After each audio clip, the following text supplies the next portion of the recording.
Is someone watching you? Are you being followed? Without even realizing it, someone could be secretly filming. It could be through a watch or even through a button camera. SURESH is a man who's comfortable with most of these gadgets. SAVALIYA is a dealer of spyware and says profits have more than tripled since he set up nearly 3 years ago. People are now more aware of these products and want to use them in their daily life.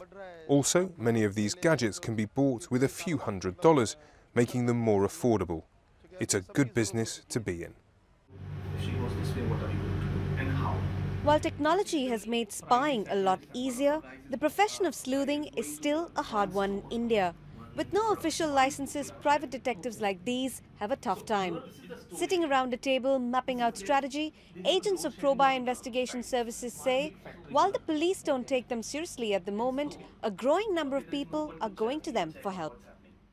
People becoming more aware that they can hire detective agencies or investigation services and execute their task, including court cases and all.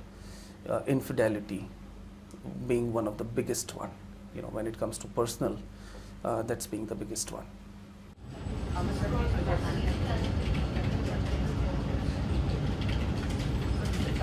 It's not just cheeky husbands or wives that companies like Probai are trying to hunt down. They're also being used by businesses who want to keep a closer watch on their employees, even going so far as to check out what some prospective candidates do on the weekends before they offer them high-powered jobs.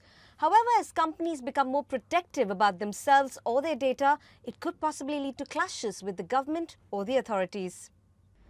Recently, the Indian government cracked down on BlackBerry. The company and the state have been locked in a stalemate over BlackBerry's heavily encrypted corporate emails. India wants its security agencies to have access to them, otherwise it has threatened to ban this heavily used service. We have reached a tipping point where we can demand things. Now we have again I'll come back to the population phase, and we are one of the fastest telecom market today. We have a large base, and we have reached a point where we need to demand that these are the kind of compliance one need to abide by. So gone is the time where they used to define a discipline for us. Now it is a time for Indian government to understand, as per their own requirement, what is required and not. As technology improves, experts believe so will the crackdown. They say the lines between the personal and the professional will blur as we move towards an era of greater surveillance. And James Bond may no longer be the good-looking agent from the movies, he could just be another face in the crowd.